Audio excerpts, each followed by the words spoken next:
Welcome to our channel. నేను మీ నవీన్. ప్రస్తుతం మనతో ప్రముఖ న్యూట్రిషనిస్ట్ అదేవిధంగా యోగా థెరపిస్ట్ డాక్టర్ ఓం ప్రకాష్ గారు ఉన్నారు. హాయ్ సార్, నమస్తే అండి. నమస్తే సార్, అంగస్తంభన సమస్య ఉన్న వాళ్ళకి మనము మునక్కాయతో చాలా మంచి జ్యూస్ చేయొచ్చు అన్నారు. అదేవిధంగా ఇది అంగస్తంభన సమస్యకు మాత్రమే కాదు, ఇంకా బీపీకి కూడా మంచి యూజెస్ ఉంటాయి అన్నారు కదా. డయాబెటీస్ అండ్ బీపీకి. డయాబెటీస్, బీపీ విధంగా ఈ మధ్యలో పొల్యూషన్ కారణంగా ఓకే అంటే సిటీ లైఫ్ వాళ్ళకి ఏం లేదన్నా, మీ ఎగ్జాంపుల్ తీసుకుందాం. మీరు రోజు కనీసం 15 కిలోమీటర్ డ్రైవ్ చేస్తారు కదా బైక్, అవునా? సో మీ ఫేస్ స్కిన్ అంతా కూడా ఆ పొల్యూషన్ కి ఎక్స్పోజ్ అవుతుంది. ఓకే, సో ఎక్స్పోజ్ అవడం మీ స్కిన్ గ్లో పోతుంది. ఇక అమ్మాయిల గురించి అయితే చెప్పాల్సి అక్కర్లేదు, వాళ్ళు కూడా వాళ్ళకి చాలా కేర్ తీసుకుంటారు. సో ఈ అందరికీ కలిపి మనం ఒక సింగిల్ సొల్యూషన్ ఇస్తున్నాం. సో అదేంటంటే చాలా చాలా సింపుల్. మనం ఇంట్లో ఉన్న ఇంగ్రీడియంట్స్ తో మనం మామూలుగా కర్రీలో వాడుతుంటాం. సో కర్రీలో వాడేదానికంటే కూడా అంటే చాలా మంది మన వ్యూస్ డౌట్ వస్తుంది, అంటే మేము వారానికి ఒకసారి తింటున్నాం కదా అని.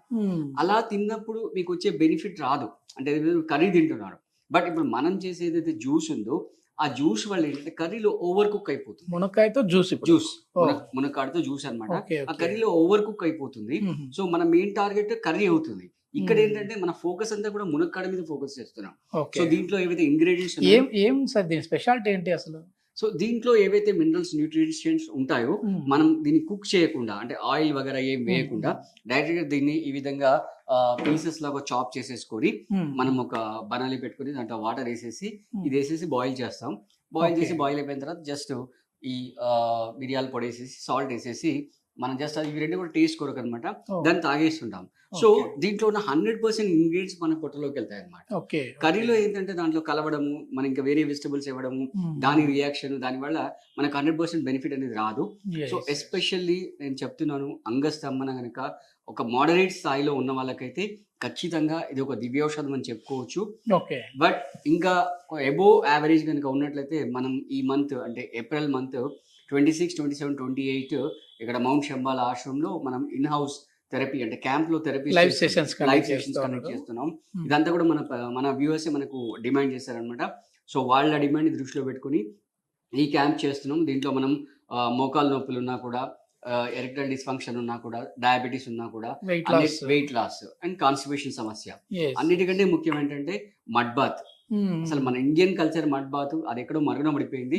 దాన్ని మనం వెలికి తీసి మళ్ళీ మన వాళ్ళకి ఇంట్రడ్యూస్ చేయడానికి అంటే చాలా చాలా క్రేజీ రెస్పాన్స్ వస్తుంది. చిన్న చిన్న పిల్లలు వస్తున్నారు. లాస్ట్ మంత్ మనం చూసాం సార్, ఏంటంటే మోకాల నొప్పులు ఉన్న వాళ్ళు అయితే కర్ర పట్టుకొని వచ్చిన వాళ్ళు జస్ట్ ఒక 3 days సెషన్, ఇది 2 days లోనే ఆ కర్రను పక్కన పెట్టేసేసి వాళ్ళు నడుచుకుంటూ మళ్ళీ ఇంటికి వెళ్ళిపోయారు. అంటే మనం ఆ థెరపీస్ చేసినప్పుడు ఆ గుజ్జు డెవలప్ అవుతుంది అనమాట వాళ్ళకి, ప్లస్ ఆ సైనోవియల్ ఫ్లూయిడ్ అనేది డెవలప్ అవుతుంది. సో ఇవన్నీ జరగడం వల్ల మీరు అన్నట్టుగా అలాంటి మిరాకిల్స్ అనేవి జరుగుతున్నాయి. సో మనం స్టార్ట్ చేసేద్దాం. ప్లీజ్ స్టవ్ ఆన్ చేసేయండి. అసలు ఈ ప్రాబ్లమ్స్ ఎందుకు సార్ ఈ మధ్య కాలంలో చిన్న ఏజ్ లోనే చూస్తా ఉన్నాం, ఈ అంగస్తంభన సమస్య కావచ్చు? అంగస్తంభన సమస్య ఏంటంటే 2 కారణాలని చెప్పుకోవచ్చు అండి. ఒకటి ఏంటంటే థాట్స్, రైట్? అంటే వాళ్ళు ఏదైతే వర్క్ చేస్తున్నప్పుడు పూర్తి స్థాయిలో దాని మీద ఫోకస్ చేయకపోవడం, అంటే ఆ జాబ్ స్ట్రెస్ కానీ లేదా పర్సనల్ లైఫ్ స్ట్రెస్ కానీ అది అక్కడ కంటిన్యూ అవడం వల్ల ఆ పూర్తిగా ఇన్వాల్వ్మెంట్ అవ్వకపోవడము. రెండవది ఏంటంటే రక్త ప్రసరణ. అంటే ఇందాక మనం చెప్పుకున్నాం, ఇప్పుడు బీపీ, డయాబెటీస్ లాంటివి ఉన్న వాళ్ళకి ఈ రక్త ప్రసరణ సమస్యలు వస్తుంటాయి అన్నమాట. సో అంటే బేసిక్ గా ఈ ప్రక్రియలో అది ఎరెక్టైల్ అవ్వడానికి దానికి high amount of blood flow అక్కడ జరగాలన్నమాట. ఆ బ్లడ్ ఫ్లో జరగాలి. ప్లస్ థాట్స్, అంటే మన సంస్కృతిలో చెప్తున్నాం కదా, మనసా వాచా కర్మన అని, ఏదో మీరు మెకానికల్ గా చేయకుండా పూర్తి స్థాయిలో మీరు అక్కడ ఇన్వాల్వ్ అయినట్లయితే ఆ వర్క్ అనేది సక్సెస్ఫుల్ అవుతుంది. దాంతో పాటుగా రైట్ బేసిక్ గా ఏంటంటే ఈ హార్మోన్స్ ఏవైతే ఉన్నాయో రైట్, ఆ టెస్టోస్టిరాన్ హార్మోన్ ప్రాపర్ గా రిలీజ్ అవ్వాలి. సో ప్రాపర్ గా రిలీజ్ అవ్వకపోయినప్పుడు కూడా ఇలాంటి ప్రాబ్లమ్స్ వస్తాయి. సో మనం ఇలాంటి జ్యూసెస్ కనుక తీసుకున్నట్లయితే ఆ టెస్టోస్టిరాన్ హార్మోన్ రిలీజ్ అనేది ప్రాపర్ అవుతుంది, ప్లస్ బ్లడ్ ఫ్లో అనేది ప్రాపర్ అవుతుంది. ఇంకా చెప్పాలంటే ఈ ఒబేసిటీ కూడా ఒక రీజన్ అండి. డయాబెటీస్, ఒబేసిటీ కూడా ఒక రీజన్. ఏంటంటే ఈ ఒబేసిటీ వల్ల ఎస్పెషల్లీ ఆ టమ్మీ రీజన్ లో మజిల్ పెరగడం వల్ల, ఫ్యాట్ పెరగడం వల్ల ఎక్కడైతే ఆ రిప్రొడక్టివ్ ఆర్గాన్స్ ఉంటాయో అవి ప్రాపర్ గా పని చేయకపోవడం వల్ల ఈ హార్మోన్ ప్రొడక్షన్ అనేది ప్రాపర్ గా జరగదన్నమాట. సో ఫస్ట్ గా అంటే అన్నిటికీ మూల సూత్రం రెండే మనం చెప్పుకున్నది. ఏంటంటే ఒకటి కాన్స్టిపేషన్, రెండోది ఒబేసిటీ. ఈ రెండింటి కనుక మనం జయించినట్లయితే మనకు వచ్చే ఏవైతే రుగ్మతలు ఉన్నాయో దాంట్లో 99.99% అన్ని కూడా కంప్లీట్ గా ఎరాడికేట్ అయిపోతాయి. Super super. Yeah. ఇది ఎట్లా సార్ అంటే డైలీ తీసుకోవాలా ఈ జ్యూస్ డైలీ లేదంటే? తీసుకోవచ్చు. డైలీ ఎంటీ స్టమక్ లో మార్నింగ్ ఈవినింగ్ తీసుకోవాలి. Oh. మార్నింగ్ ఈవినింగ్ తీసుకున్నట్లయితే చాలా మంచి రిజల్ట్స్ వస్తాయి. సో మనకి ఎట్లాగో కర్రీకి మనం వాడుతుంటాం కాబట్టి కొన్ని మునక్కాడలు వేసేసుకొని మంచిగా నీళ్లు మరిగిచ్చేసేసుకోవాలి. సో ఆ మరిగితే అప్పుడు ఏమవుతుందంటే దీంట్లో ఉన్న ఏదైతే గుజ్జు ఉందో అదంతా కూడా ఆ వాటర్ లోకి వచ్చేస్తుంది అనమాట. ఆ వాటర్ మనం డైరెక్ట్ గా తాగేసుకుంటాం అనమాట. యా, సో మన జ్యూస్ రెడీ అయిపోయిందండి. సో మొత్తం మ్యాష్ అయిపోయాయి. మునక్కాడలు ఏవైతే ఉన్నాయో ఆ పీసెస్ అన్ని నీళ్ళలో మ్యాష్ అయిపోయాయి. సో దాంట్లో ఉన్న జ్యూస్ ఏదైతే మొత్తం వాటర్ లోకి వచ్చేసింది కాబట్టి మనం స్టవ్ ఆఫ్ చేసేసుకొని దీన్ని వడగట్టేసేసుకుందాం. సో దీంట్లో సాల్ట్ వేసేసుకుందాం టేస్ట్ కి సరిపడంత.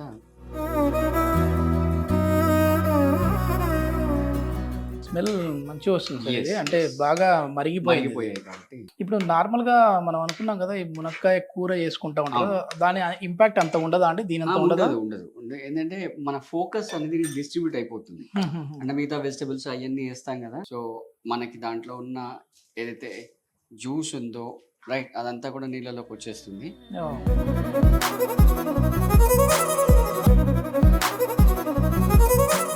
చాలా చిక్కగా వచ్చేసేసి వాటర్ కూడా.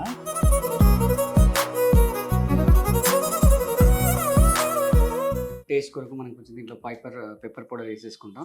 ఓకే, మంచి సూప్ తయారైపోయిందండి. మునక్కాడల సూప్ అనేది రెడీ అయిపోయింది. సో దీన్ని early morning daily empty stomach లో 30 days తీసుకోవాలి. అలాగే మీకు కుదిరితే ఈవినింగ్ కూడా తీసుకోండి.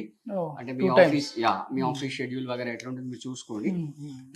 ప్రిఫరబుల్లీ రెండు సార్లు పొద్దున అండ్ సాయంత్రం కూడా మీరు భోజనం చేయడానికి ఒక 1 hour బిఫోర్. ఓకే, ఇప్పుడు ఒక పర్సన్ కి అంటే ఒక మునక్కాడ యూజ్ చేయాలి. ఒక మునక్కాడ సరిపోతుంది ఒక పర్సన్ కి. ఓకే, సైజ్ ని బట్టి కూడా ఉంటుంది. ఇప్పుడు మనం మార్నింగ్ ఈవినింగ్ అన్నారు కదా, ఒకేసారి మనం మార్నింగ్ తయారు చేసుకొని ఈవినింగ్ కూడా తాగొచ్చా? రెడీ చేస్తాము, వేడివేడిగా తాగేసేయాలి. జస్ట్ 10-15 minutes లో కన్జ్యూమ్ చేసేసేయాలి. మళ్ళీ అది చల్లారి మళ్ళీ దాన్ని వేడి చేయడం వల్ల మన వాల్యూస్ అనేవి పోతాయి. సార్ టేస్ట్ చూద్దాం. చాలా బాగుంది, చాలా స్పైసీగా ఉంది. మిరియాల పొడి ఉంది కదా. ఇది రిజల్ట్స్ ఎన్ని రోజులలో కనిపిస్తుంది? 30 days మనం డైలీ క్రమం తప్పకుండా తీసుకోవాలి. 2 times ప్రిఫరబుల్ గా తీసుకుంటే కనుక ఖచ్చితంగా మంచి రిజల్ట్స్ వస్తాయి. అంగస్తంభన సమస్య ఉన్న వాళ్ళకైతే ఒక అద్భుతంగా పనిచేస్తుంది ఈ మునక్కాయ జ్యూస్ అని చెప్పేసి ఓంప్రకాష్ గారు చెప్తున్నారు.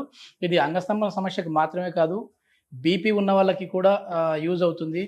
మన బ్లడ్ ప్రెషర్ని కూడా ఇది మెయింటైన్ చేస్తుంది కరెక్ట్గా అని చెప్పేసి అంటూ ఉన్నారు. Thank you sir.